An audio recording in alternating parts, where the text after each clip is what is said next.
Dueling visits, dueling messages, both Trump and President Biden at the southern border telling America how they plan to handle the crisis there. Take you first to Eagle Pass and Donald Trump. Always right there and understands this Texas military department about as well as you could have. I think he understands war, because that's what you're in. You're in a war. And William Mike Gorby, you know who he is, and he's been fantastic. It's just an incredible group that you've put together, fortunately. I might ask Brandon to say a couple of words, because right at the beginning we were into it. We saw what was happening, and the governor was there, and then he really stepped it up. It's been amazing. I came when I was lucky enough to receive his endorsement. I endorsed him also, and very proudly endorsed him. And a lot of things have happened in the last little while, but this is an incredible operation. Brandon, would you like to say a couple of words, please? Absolutely. Thank you, sir. President, thank you. Thank you. Sir, I want you to know, your agents, my agents, they're mad as hell. Absolutely mad that President Biden went to Brownsville, Texas, rather than going to Arizona, rather than going to San Diego, California, rather than coming to Eagle Pass, Texas, which has been the epicenter. What President Trump has seen right here is he's seen how his policies have worked, but he's also seen how he can expand upon those policies once he goes back into the White House. He has seen how Governor Abbott has been able to use his policies to secure this specific area, the epicenter of the last 2 years of the illegal border crisis that we have had to endure. And your agents, President, they are pissed. Border Patrol agents are upset that we cannot get the proper policy that is necessary to protect human life, to protect American citizens, to protect the people that are crossing the border illegally. We want to protect them as well. And we can't do that because President Biden's policies continue to invite people to cross here. Thank goodness we have a governor like Governor Abbott. Thank goodness we have somebody that's willing to run for President of the United States, forgo everything else that he's been doing to serve the American people. President, thank you. Thank you very much. Thank you. The reports have come out, and we've been covering them, and everybody's been, and I spoke to the parents of an incredible young lady, and you saw her the other day. You saw what happened the other day in Georgia, and the parents are devastated. They're incredible people. But this is a Joe Biden invasion. This is a Biden invasion over the past 3 years. I call him Crooked Joe because he's crooked. He's a terrible president, the worst president our country's ever had, probably the most incompetent president we've ever had. But it's allowing thousands and thousands of people to come in from China, Iran, Yemen, the Congo, Syria, and a lot of other nations. Many nations are not very friendly to us. He's transported the entire columns of fighting-aged men, and they're all at a certain age, and you look at them and say, they look like warriors to me. Something's going on that's bad. Now the United States is being overrun by the Biden migrant crime. It's a new form of vicious violation to our country. It's migrant crime. We call it Biden migrant crime, but that's a little bit long. So we'll just leave it. But every time you hear the term migrant crime, you know where that comes from. Allowing thousands and thousands and actually millions and millions of people to come. Could be 15 million, could be 18 million by the time he gets out of office, because hopefully the biggest risk we have is 9 months. That's a long time. Right. A lot of bad things can happen. I always say in speeches and rallies, it's if you take the 10 worst presidents in the history of our country and you added them all up, all of the problems, all of the lousy jobs they've done, you can add them all up. It's not as bad as this one man has done for our country. What he's done to our country is he's destroying our country. We were just talking before.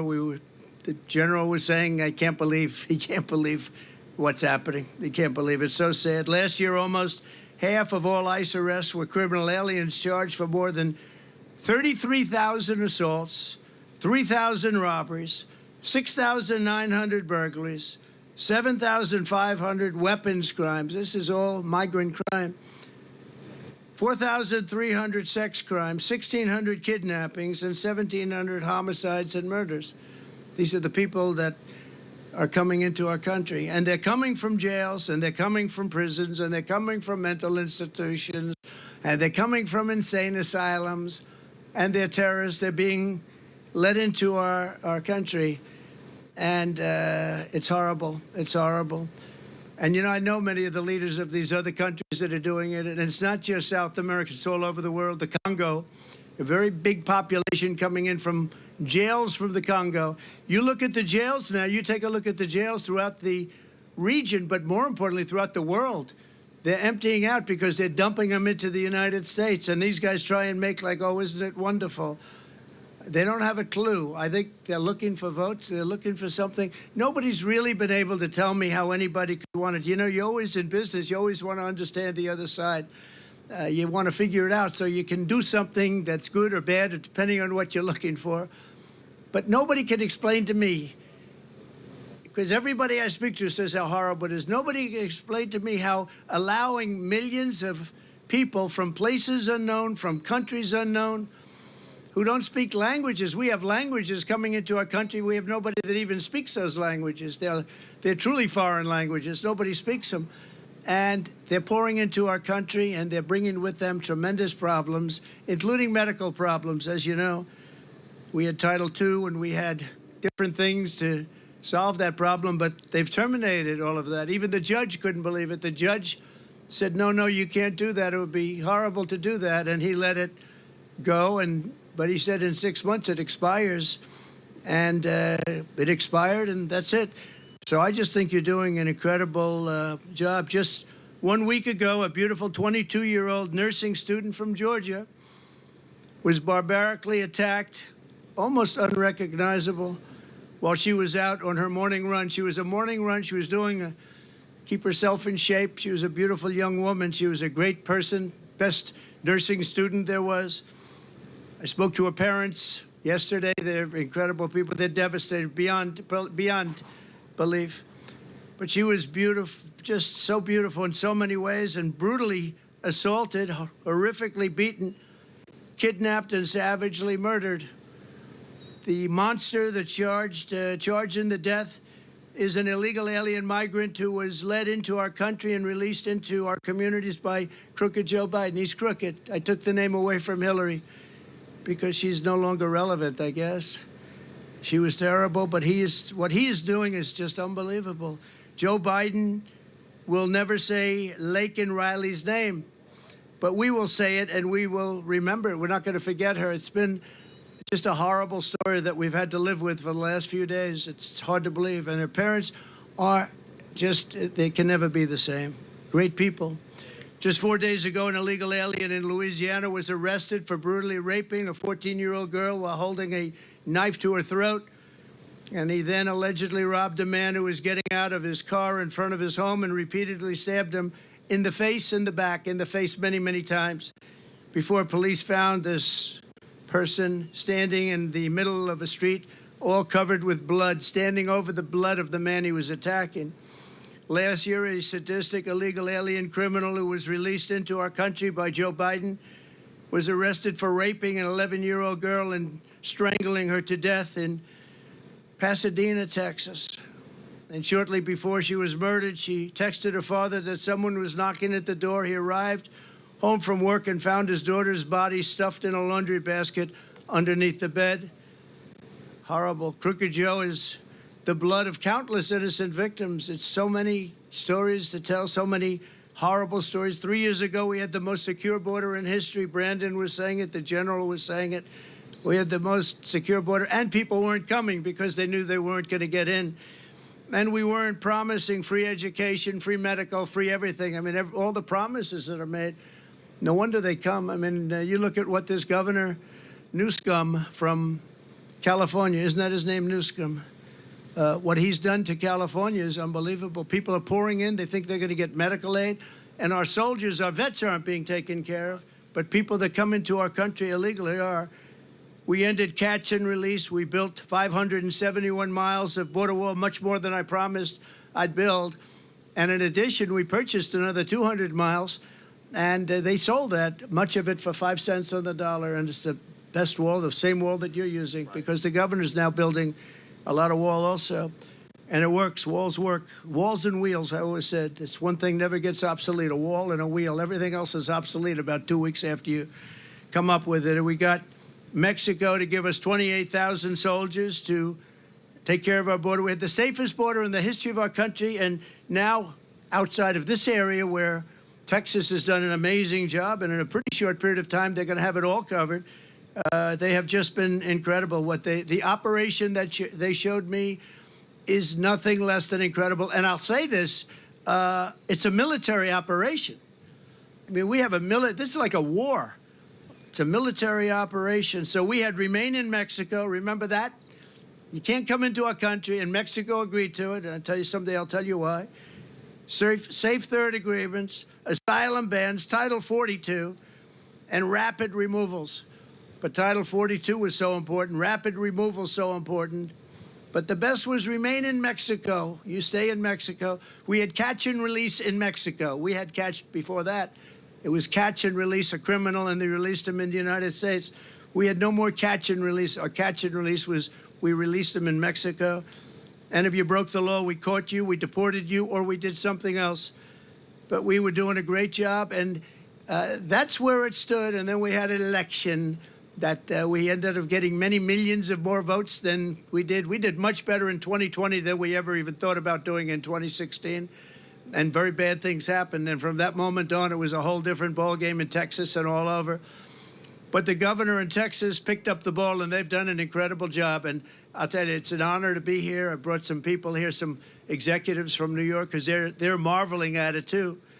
And you're doing your job. Now we have to find out what's going on the side, each side, because Arizona's not doing their job. You have a Democrat, liberal, or more than that, governor that probably doesn't want to do anything. So people are just pouring in through Arizona, and they're pouring in through the beautiful state, the once beautiful state, still beautiful, I guess, but they have a lot of crime and a lot of problems, California, because the governor's not doing his job in California. He's doing a terrible job. He talks a good game. You know, he talks about how wonderful things are, but he's wrong. And they have a big outflow of people that pay taxes, people that don't commit crime. They're leaving. A lot of them are leaving. So I just want to thank the governor. I want to thank this incredible group of talent behind me. And we just went through something very, very special. We did a tour, and we did it through all sorts of cameras. They're all over the place. I don't know. They're in the sky. They're in satellites. They're on the top of those light poles. They're all over the place. And you really have it done. And I'm very appreciative of it, Governor. You did a great job, and you're my friend. And it's an honor to have your support and your endorsement. And likewise, me to you. Thank you very much. Great to be here. Thank you. Well, first of all, thank you, President Trump, for being back in Texas. You being here shows that today is a day of an extraordinary contrast. We have President Trump back in the state of Texas, literally on the border itself, a place that he's been to many times, talking about all the things that he's done to secure the border. And it is quite a contrast. You're seeing the former President Donald Trump there in Eagle Pass, Texas, the governor, Greg Abbott, now addressing reporters. And not far away in Brownsville, Texas, is President Joe Biden, who apparently is getting ready to speak as well. While we wait for Biden to step up to the mic there, we have our senior national Washington correspondent and my co-anchor Terry Moran with us, also our Maria Villarreal, who's there on the ground traveling where Trump is. She's in Eagle Pass. And then Marcia Espinosa, former Assistant Secretary for Public Affairs, Department of Homeland Security, is with us as well. Marcia, why don't I start with you? As usual, this is usually what we have to do with Donald Trump, is he will start throwing out a lot of numbers, a lot of countries, a lot of stats, a lot of information, and let's just narrow it down here. He started saying that China, Iran, Congo, Syria, that President Biden is allowing all these individuals from these countries who have been in jail just to come into the U.S. and they're committing crimes, that were overrun by migrant crime here. He said it could get as bad as 18 million migrants in our country by the time he's out of office. He said 3 years ago we had the most secure border, of course, talking about when he was president. But let's have a fact check here. And the fact that there is little evidence proving that undocumented immigrants commit more crime in this country. So from your experience, give us the truth here. Yep, you're absolutely right. And while a crime is unfortunate, however, and whoever does it, there's little evidence to suggest that immigrants or even undocumented immigrants cause more crime. And in fact, crime has actually gone down under the Biden administration ever since COVID. So what we heard from former President Donald Trump was a lot of fear mongering, a lot of unchecked facts, and just focusing on again just stoking fear. What we didn't hear were any ideas, no calls for legislation, no idea on what he would do as president. And ironically, we heard from the Border Patrol Union, who endorsed Trump, but also backed the bipartisan deal that Congress just worked out. And he said that he was mad and that Border Patrol agents were mad. Well, they're standing next to the man who killed the bill himself. So when we could have had a real solution for real funding and a real problem solving, Donald Trump killed himself because he said it would help him politically. So the irony is on fire down there today. So we're just not seeing anything other than a bunch of complaints and unchecked facts from the former president. So anxious to hear what President Biden has to say next. He's actually meeting with the Border Patrol agents and ICE and USCIS as well, and hearing from them direct on the ground before what we think is coming, more executive actions. And Terry, as you heard Brandon Junn there, the president of the National Border Patrol Council, who spoke just before former President Donald Trump came to the mic, talking about how agents are pissed, and that his language, and that President Trump is the only one that knows how to deal with this problem. Yet it was Judd that endorsed a bipartisan border deal. So just kind of dig in. I know that you are well versed in both Joe Biden's policies and also former President Trump's policies when it comes to what they are saying they are going to do about the border. Well, there's no question, Kira, first, that this is really one of the main issues in the campaign.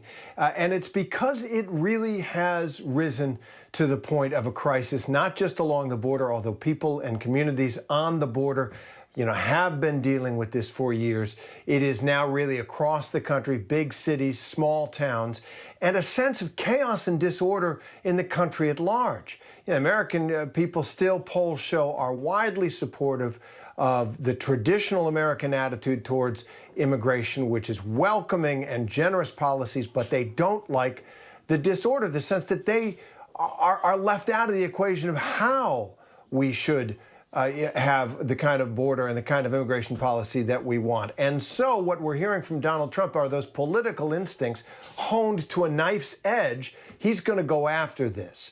And on the policy front, Joe Biden has tried a lot on immigration. 500 and some executive actions Biden has tried. He's tried to get the Congress to act. And really, this is a national problem, has been for decades, that only the national legislature, the Congress, can comprehensively solve.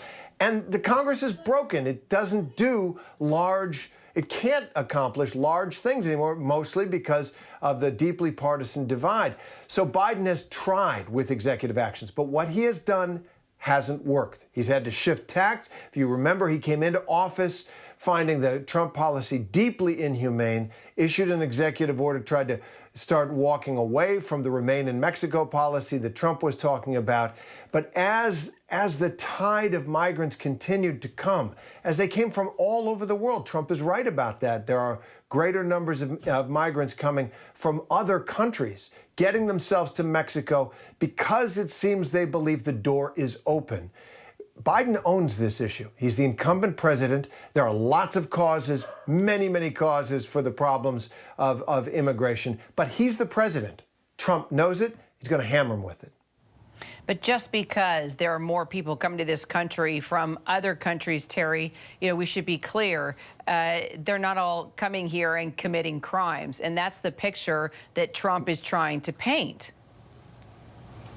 Yes, no, there's a dark fantasy world that he is spinning, that every single migrant that's crossing the border is someone dangerous or insane, or turning them into monsters. Frightening. Fear is one of the great talents of Donald Trump. American carnage, you'll remember that. He's basically playing that playbook again. But there is a sense that we don't really know. This case in Georgia, this tragic case in Georgia, shows that people are slipping through the cracks. And that's not a one-off. It is happening. The vast majority of people coming across that border are coming across for the exact same reasons that my ancestors came from Ireland and other people's ancestors came. They want a better life. That said, the system is broken in its ability to handle the numbers of people who are coming. And the American people aren't stupid. They see it, and they're going to hold the people in power accountable for it. Maria Villarreal is right there, was listening to the former president speak. She was able to get to the cameras with us now. Appreciate it, Maria. As we were listening to Trump, we've sort of been fact-checking what he's been saying with Terry and Marcia. So let me ask you just about the scene there. Who has shown up to support or not support Trump? I understand a lot of folks came out near Shelby Park, a lot of curious people, a lot of folks that are big supporters of Donald Trump, even with some extreme measures that he is talking about with regard to mass deportations. How has he been received there in Eagle Pass where you are? Kira, I think we have to take a look at the outside of Shelby Park and the inside. So right now we are on the inside of Shelby Park, but we are being kept at a distance. About 100 yards away from us is where he's actually speaking. And the only camera that was allowed close to him was Fox News, despite our repeated asks to get close to him and to listen to, him speak up close and personal.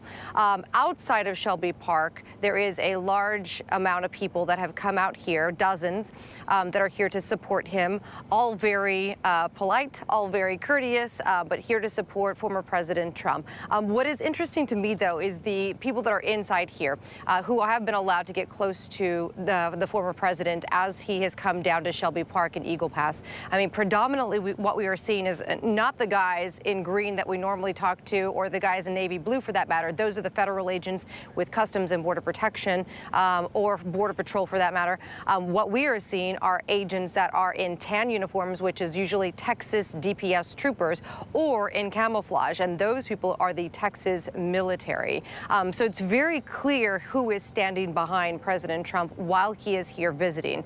But listening to both you and Terry talk a little bit about what exactly he has said, what did strike me as interesting was before he came out here, we did get a press release about what he would be talking about once he was on the ground, that he would be talking about his plan to change the immigration system and to obviously bring some sort of closure to the crisis, right? But when I listened to him for the last 20 minutes or so, he definitely gave a lot of kudos to the state of Texas, to the governor, to the agents, the law enforcement agents that are along the border here. But what he didn't do was he didn't talk about a plan. He didn't explain how he would change things, how he would work with both sides of the aisle. He didn't explain how he would, even though he talks a lot about deportation, how he is going to deport all of the millions of people he keeps referring to, how he's going to put all those policies like Remain in Mexico back in place. So for me, I think it's you can definitely hear him talk about this, but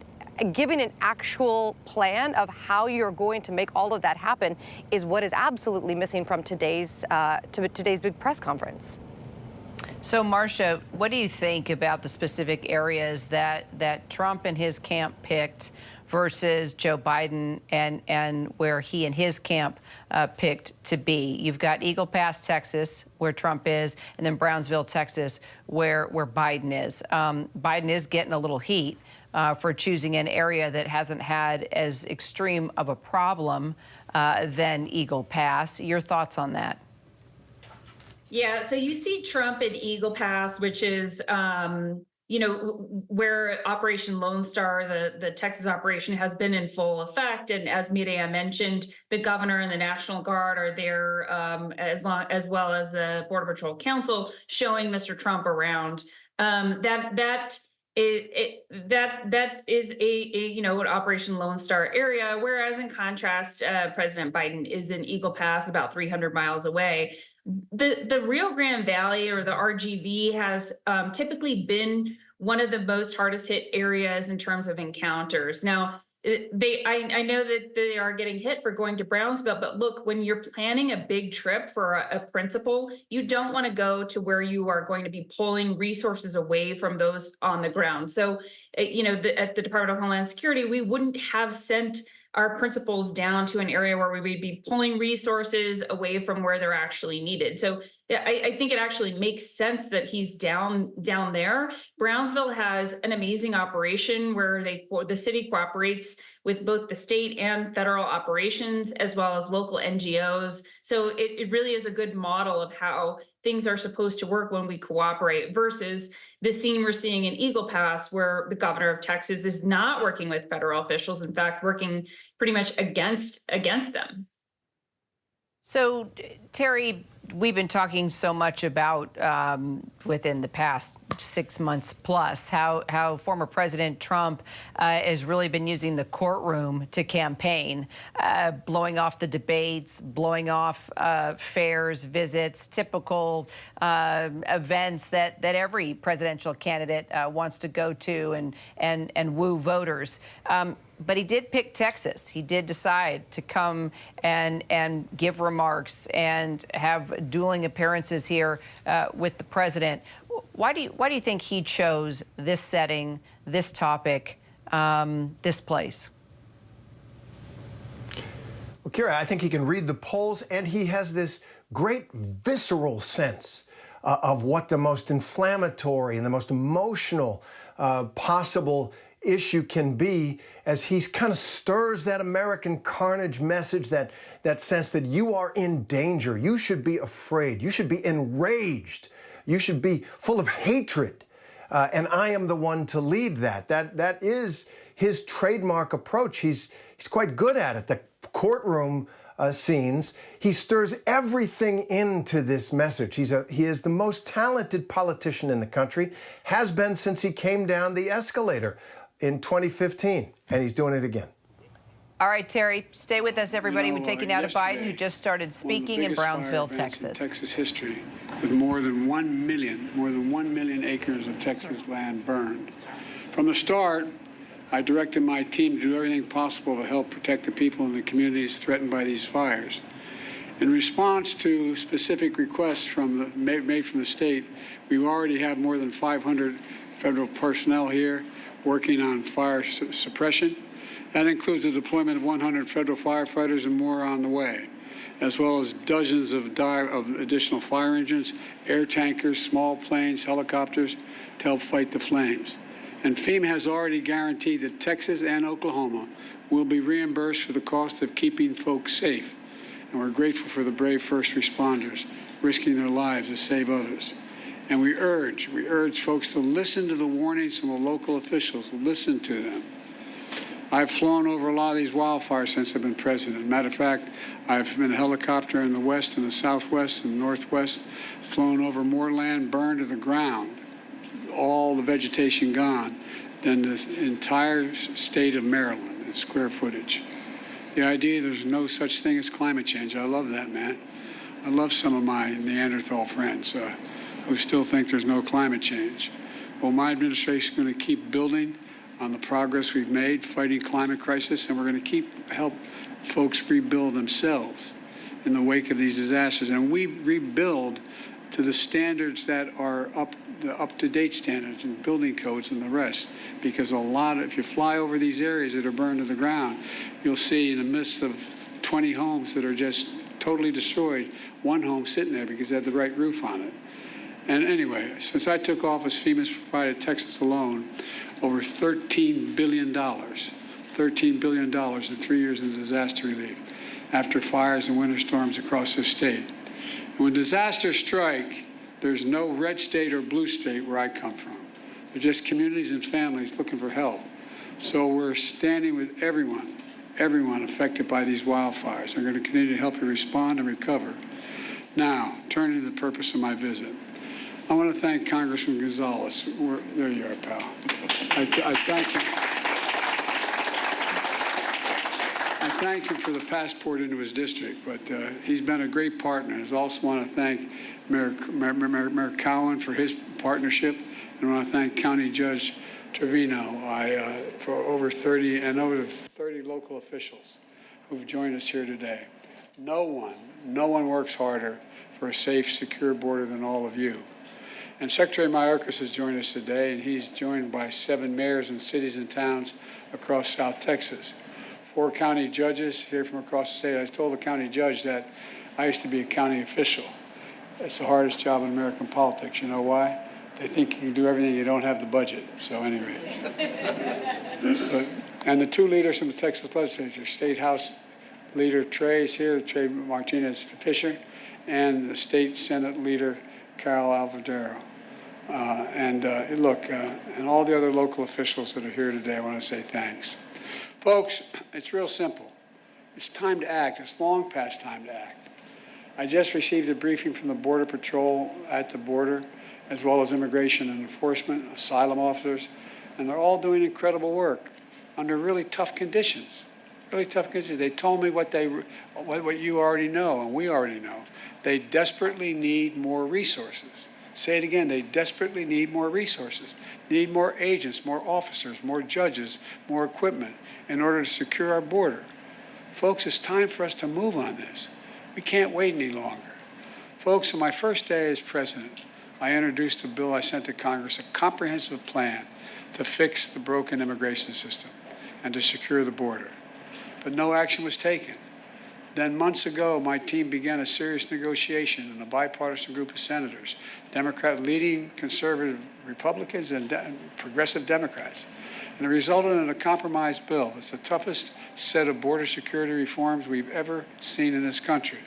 It's pretty basic.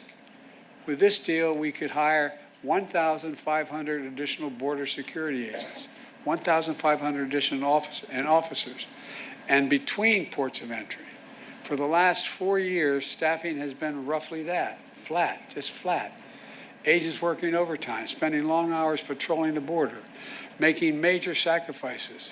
And I know it takes a big toll on them and their families. That's why in December I signed a bill finally getting Border Patrol agents what I've been pushed by and reminded by the congressman, overtime pay they deserve. And finally getting overtime pay. I mean, it's ridiculous it took this long. It was long past time, and I was proud to do it, but we need to do more. It's time to step up. It's time to step up, provide them with significantly more personnel and capability. We also need more immigration judges to help handle the backlog. There are 2 million cases, backlog of 2 million cases. This bipartisan deal would provide funding for 100 more immigration judges immediately. Would also establish new, efficient, and fair process for the government to consider asylum claims for those arriving on our border. Today, the process to get a decision on an asylum claim takes 5 to 7 years. Now, you all know it down here, but the people around the country don't understand it. It's far too long. You come in, you say I have a credible fear, and we've changed that standard to make it hard. We want to make it harder. And what happens? You say, well, okay, you can come in the country, but come back in 5 to 7 years, maybe as many as 8 years, and you'll get a hearing from before a judge to determine whether you can stay. This will encourage more people. This encourages more people to come to the country. If they get by the first, they got another 5, 7, 8 years before they have to do anything, because they know they cannot handle the caseloads quickly, and they'll be able to stay in this country in the meantime. With new policies in this bill, and the addition of 4,300 additional asylum officers, we'll be able to reduce that process to less than 6 months. That would have a serious deterrent effect on those coming north. When the criminal gangs say, we'll get you north, what's $8,000? They say, no, wait, let me get this straight. I'm going to go north. It's going to cost me probably closer to $8,000, I guess, $1,000 equivalent. And I'm going to get there, and in 6 months, they may be able to get rid of me. I don't know, man. 6 months, 7 years, 2 different things. The person who's thinking about entering the United States understands the cases to be decided in a few weeks or months instead of 5 to 7 years. They're less likely to come in the first place. They're not going to pay the cartels thousands of dollars to make that journey. knowing that it will be turned around quickly. Look, then we also need more cutting-edge inspection machines to detect and stop fentanyl from entering the United States of America. A year ago, I stood at the border in El Paso and I watched these machines at work. They were able to detect everything from fentanyl to weapons to people being smuggled in cargo containers. This compromise bill would provide an additional $424 million for 100 more of these machines and could save lives in the process. This compromise legislation will also give me as president, or the next president, emergency authority to temporarily shut down the border between ports of entry when the numbers of immigrants and migrants, overwhelm the border, straining the Border Patrol's ability to process them. At the same time, at our legal ports of entry, like here in Brownsville, we're making investments in infrastructure. My bipartisan infrastructure law is going to provide nearly $4 billion new dollars to boost security, to ease waiting times at land and ports of entry like Brownsville. And I want to thank again Congressman Gonzalez for helping me get that through and get that passed as the law. That you get the money for example, that's how you got the money for the Gateway Bridge from that fund. Folks, the bipartisan border security deal is a win for the American people. And it's a win for the people of Texas, and it's fair for those who legitimately have a right to come here to begin with. It's a win for the people of Brownsville, and I believe that's why the Border Patrol Union endorsed it. I believe that's why the National Chamber of Commerce endorsed it, not known as a Democratic organization with a capital D. Look, and that's why the Wall Street Journal endorsed it as well. This is a truly bipartisan initiative. That's why the bipartisan South Texas Alliance of Cities endorsed it. Folks, I didn't get everything I wanted in that compromise bipartisan bill, but neither did anybody else. A compromise is part of the process. That's how democracy works. That's how it's supposed to work. Compromise is a very positive step on a critical issue for the country, all those issues for the country. And folks here in Brownsville and all along the border know that. We need to have their backs, your backs. I want the people to understand clearly what happened here. This bill was in the United States Senate. It was on its way to being passed. Then it was derailed by rank-and-file politics, partisan politics. The U.S. Senate needs to reconsider this bill, and those senators who oppose it need to set politics aside and pass it on merits, not on whether it's going to benefit one party or benefit the other party. It's about whether it benefits the American people. It's what the American people deserve. The Speaker of the House needs to put this bill on the floor, because if he put it on the floor unrestricted, it would pass. The majority of Democrats and Republicans in both houses support this legislation until someone came along and said, don't do that, it'll benefit the incumbent. That's a hell of a way to do business in America for such a serious problem. We need to act. It's time for the speakers and some of my Republican friends in Congress who are blocking this bill to show a little spine. Pass a bipartisan, remember, bipartisan, conservative leaders supported this border security bill. Let's remember who we work for God's sake. We work for the American people. Let me end with this. I understand my predecessor's in Eagle Pass today.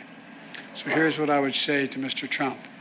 Instead of playing politics with this issue, instead of telling members of Congress to block this legislation, join me, or I'll join you in telling the Congress to pass this bipartisan border security bill. We can do it together.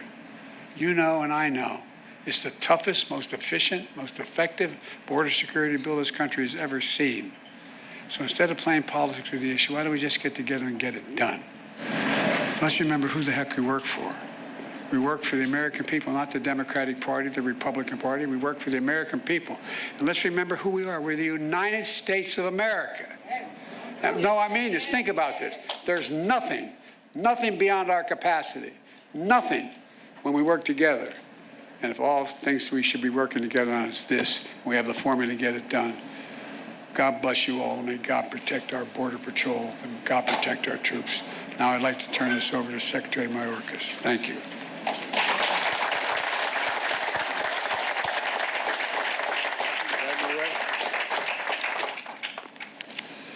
Good afternoon. At the outset, I want to echo the President's words about the tragic fires in Texas and Oklahoma. You right now are listening to the Department of Homeland Security Secretary Alejandro Mayorkas address the public in Brownsville, Texas. Standing, of course, right next to him is President Joe Biden. He also just addressed the public as well, and he talked at length about the failed border policy bill that he tried to get through, and he encouraged lawmakers to reconsider this bipartisan legislation and to eventually pass it. He called it the toughest bill that America has ever seen in terms of border security. Again, this wasn't even brought to the House floor by Republicans. A big day down here in Texas because just 300 miles away, former President Donald Trump in Eagle Pass, Texas. Many consider that the hub of this crisis. He was there with Governor Greg Abbott. He gave remarks as well. I want to bring in our chief White House correspondent, Mary Bruce, who is traveling with the president in Brownsville, Texas, for more on this. And so, Mary, thank you for being here with us. Look, we just heard the president talk about this, and he really said time and time again that he thinks that his bipartisan legislation should be reconsidered. And he really called on Republicans to do so. And he said this isn't about party. This is about what is best for Americans. Any chance that this bill gets revisited here? Not unless Donald Trump changes course. Look, what you heard there is President Biden squarely putting the blame on Donald Trump for tanking this bill because he pressured Republicans to abandon the very reforms they had been demanding for months. Donald Trump eager to deny President Biden a political win on what he knows is a critical issue for voters come November, the immigration crisis. And even though Republicans had been insisting on these reforms, and this bill does include some of the strictest border reforms we have seen in decades, Donald Trump pressuring Republicans to kill it. And that is why, in part, you hear the president really trying to up the pressure on House Republicans, saying, look, this isn't about party, this isn't about politics. He says, as he did there repeatedly, that this is about the American people. And Kana, what really stood out there is something I don't think I've ever actually heard from Joe Biden, which is him reaching out directly to Donald Trump and saying, let's come together on this. Let's work together. Let's try and, put our politics aside a little bit here and do what we think will actually solve the problem.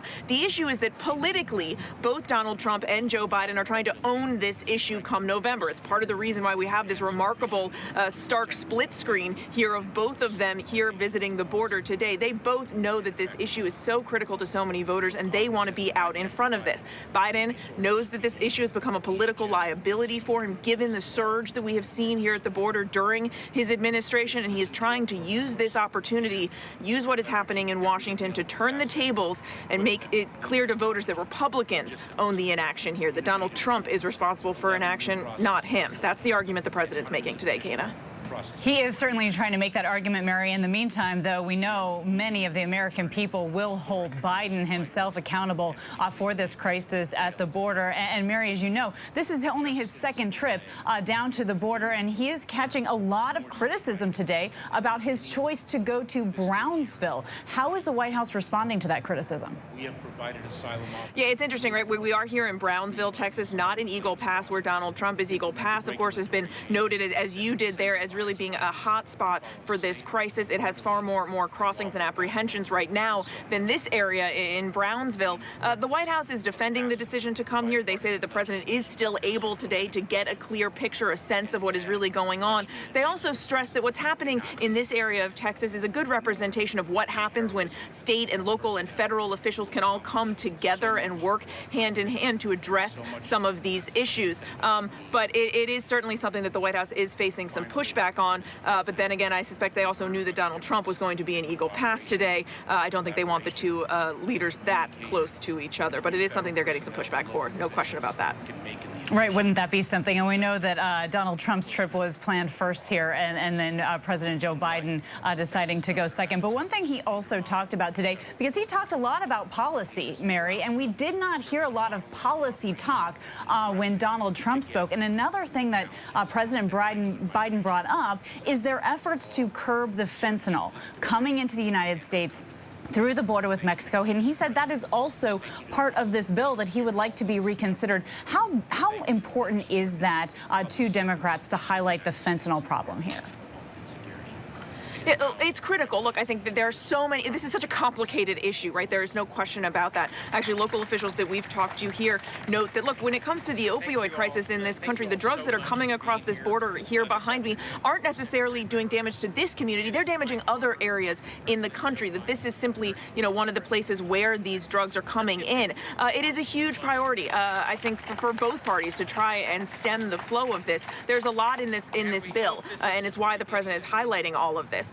You also mentioned, some of the other policies that are here on the table, and I think it's important to remember what Donald Trump is also proposing. He has been very blunt about the fact that he would impose, if reelected, even harsher measures than he took during his first term. He has talked about mass deportations. He has talked about really doing broad sweeps to try and go and find unauthorized immigrants. He's also talked about possibly reinstating family separation at the border. There are a lot of things on the table here coming from both leaders, and that's part of the reason why today they are trying to outline their very starkly different visions for how to solve this crisis, hoping that they can, use this to their advantage in November.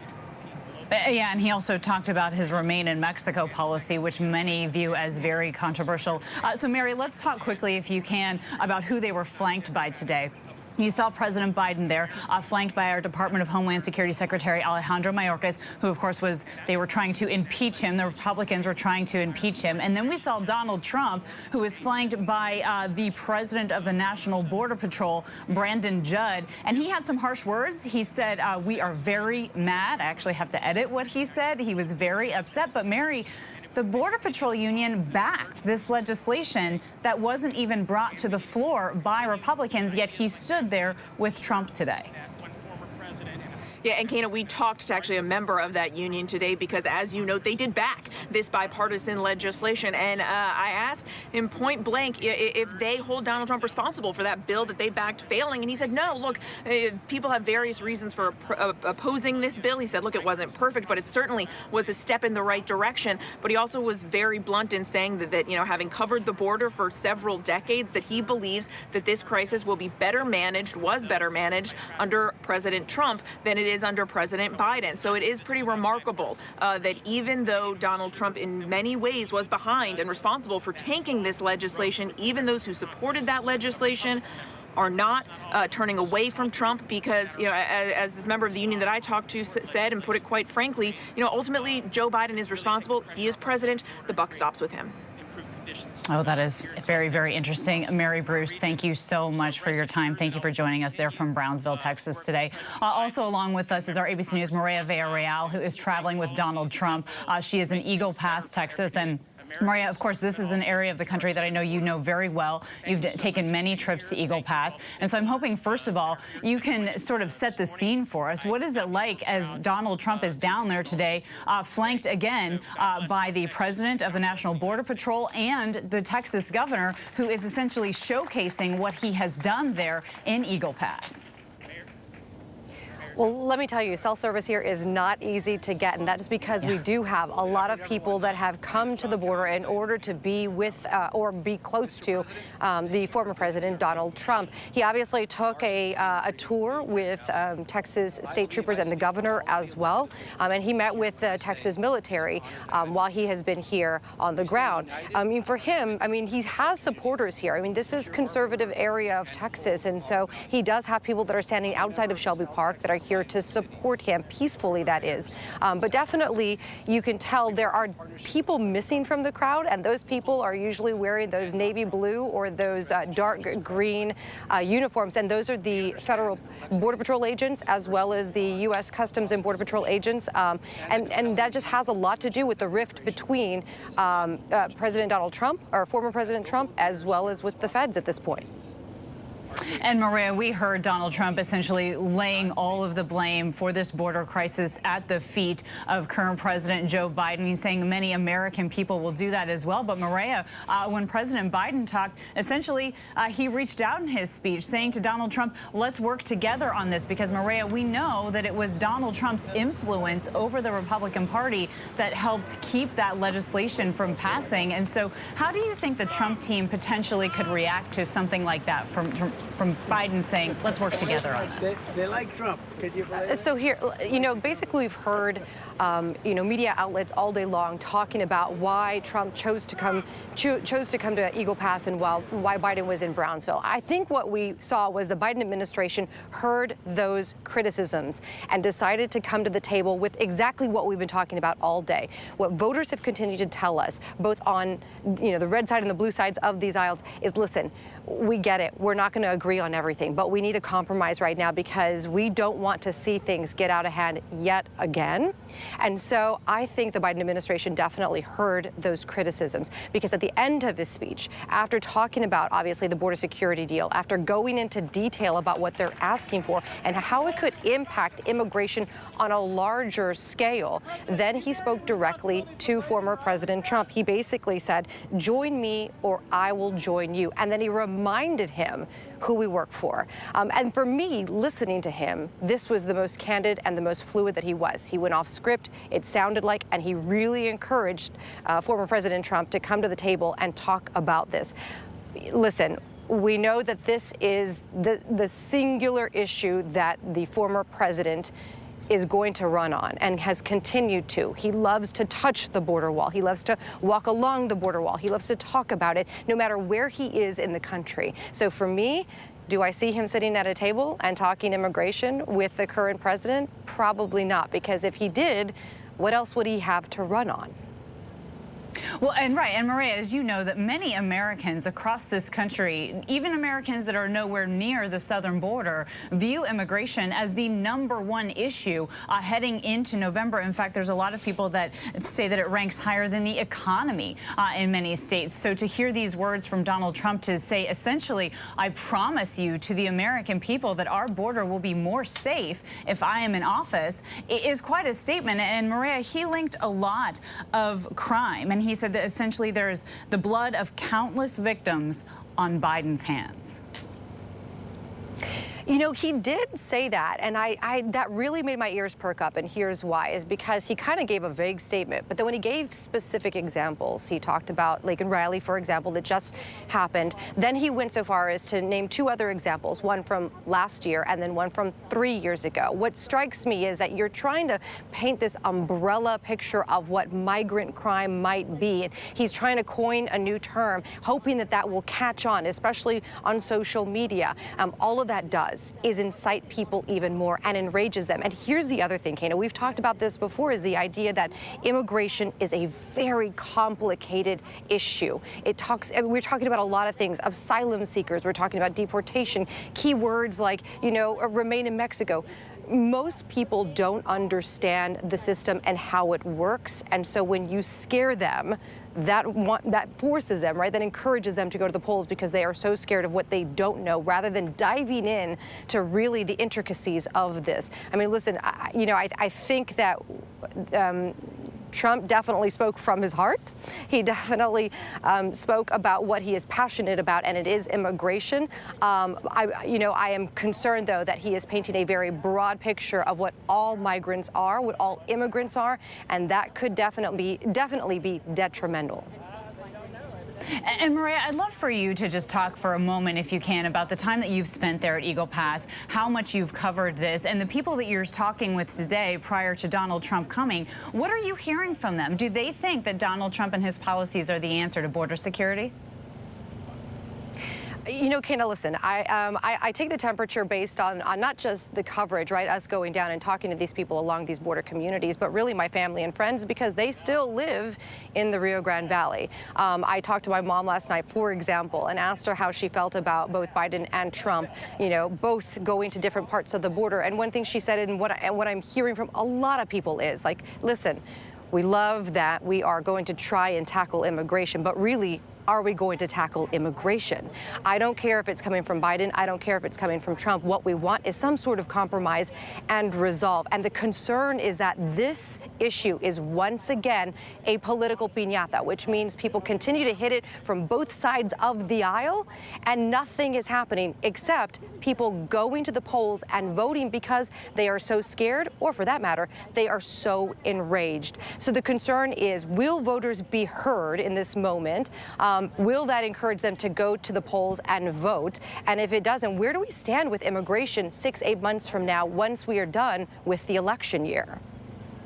Yeah, and we will have to watch, and I know you'll be watching that closely for us. Maria Villarreal from Eagle Pass, thank you so much. I want to now bring in our ABC News senior national correspondent, Terry Moran, for more on this. And so, Terry, you were able to hear both President Biden speak as well as former President Donald Trump. And one thing that stood out to me, Terry, is when Donald Trump said, the biggest risk we have is the next 9 months. So, of course, he's talking about the lead up to November, President Biden remaining in office until then, yet it was his influence, Terry. This is part of the reason that this bipartisan bill didn't go through. And so I'm curious as to your thoughts on that. Well, it was so fascinating, Kana, to see these two men, our candidates, right? The campaign nobody wanted in some ways, but these are the two candidates on this same issue. And the contrast, not just in how they're going to address the problem, the crisis that we have at the border, but who they are, right? Donald Trump, those next 9 months, he wants Americans to be, as Maria just said, afraid, angry, they motivated to take down the incumbent. That's a very typical challenger approach. But Donald Trump takes it to this level of just visceral intensity, right? He stirs the guts of people with negative emotions primarily. That's what he wants people to believe that there is a catastrophe over their heads, that no one can save them, as he said in 2016, but him, Donald Trump. You saw Joe Biden, on the other hand, he's talking about practical policy. He made a bet when he became president that if he was calm, if he was normal, if he tried to do legislation the old-fashioned way, if he made speeches the old-fashioned way and got things done, the country would calm down. That hasn't happened, in part because of the crisis at the border. And so I think we learned how, well, we already knew, but we saw vividly how different these two men are in their approaches. And that little bit of political jujitsu that Joe Biden did, saying, hey, Donald Trump, as you say, is standing in the way of this deal that would help. Donald, let's get together. You can take the lead, or I'll take the lead. Let's do it together. Get something done for the American people. That's very Joe Biden, the senator for 36 years. But he knows it's not going to happen. But he's trying to send the message, my pride is not more important than getting something done. Donald Trump's not going to do it because he doesn't want something done. He wants crisis, he wants chaos, he wants fear, he wants people turning to him in their anger, in their desperation, in their fantasy that these people coming to our country are all murderers or insane or dangerous to the country, which is partly, as Maria pointed out, what Donald Trump is peddling, all to get his message going to the highest level of intensity. He's the best politician on the scene. Love him or hate him. He has been since he came down the elevator, and this is the campaign we're going to get. The response from Joe Biden, I'm normal. We'll see what happens.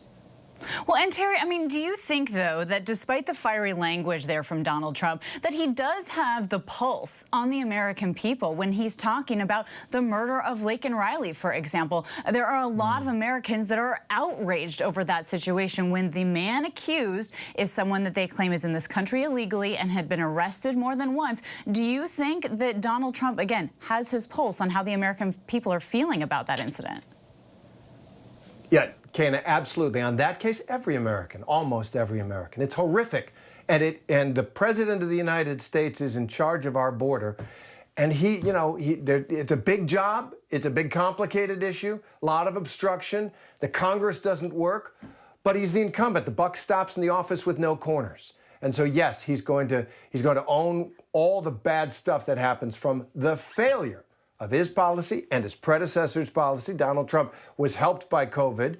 And yet, by the time that he left office, there was no question there were going to be more pressure on the border, and yet Joe Biden is the incumbent, and so yes, Donald Trump has his finger on the pulse of America, certainly when it comes to Laken Riley. On the broader issue of fear and anger and rage, certainly that is the base of the Republican Party. That is the populist Trumpist movement. Tear it down. The establishment isn't working.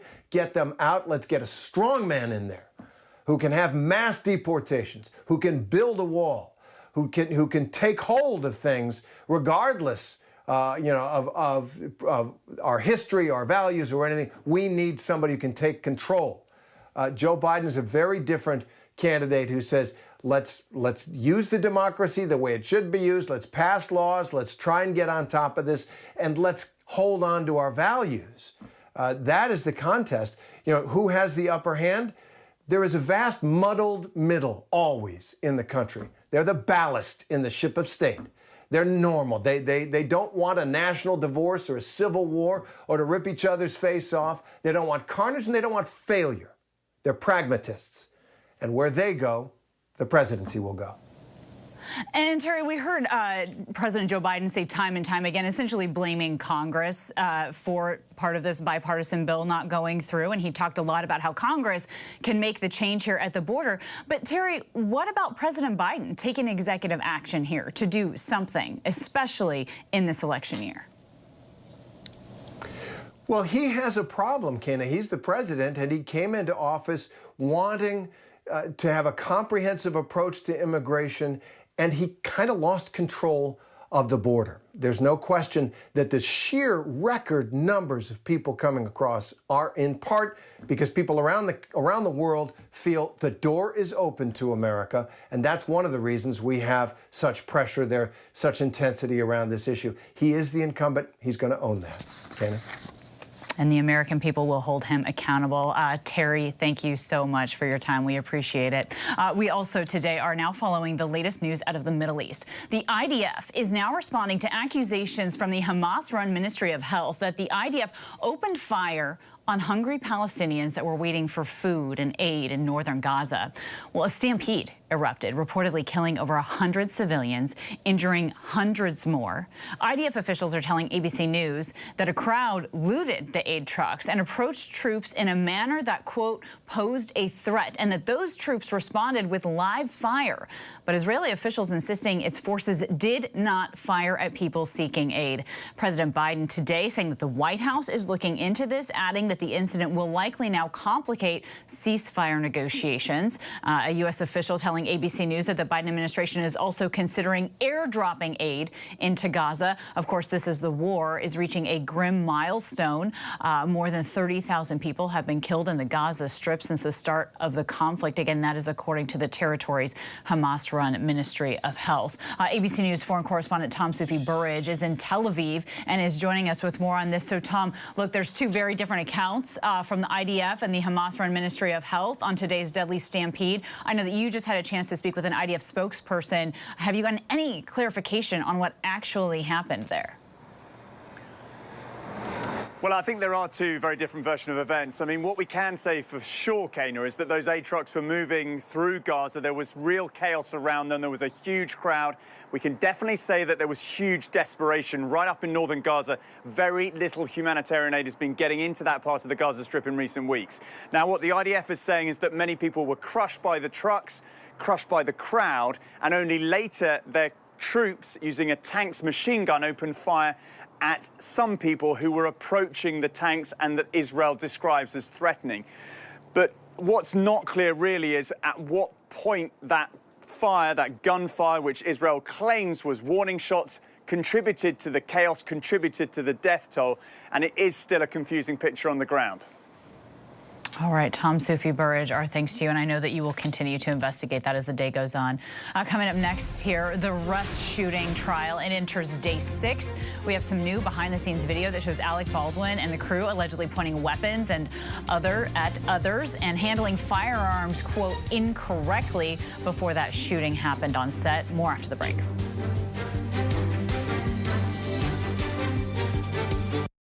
Whenever news breaks, we are here in Israel, a nation at war after that brutal surprise attack by Hamas. On the ground in Ukraine, reporting from Lewiston, Maine. The scene of a horrific mass shooting. ABC News Live is right there everywhere. From the scene of that deadly missile strike in Dnipro, Ukraine. Reporting from the earthquake in Turkey. In Rolling Fork, this tornado tore through this little town. From the most devastating disaster in Hawaii. From Charleston, South Carolina, on the 2024 campaign trail. In Iceland, let's go. Traveling with the president in Mexico City. Wherever the story. From the front lines. From southern Israel. Outside the Gaza Strip. In Beirut. From the FBI. Reporting from the nurses on the picket line. Here at 10 Downing Street.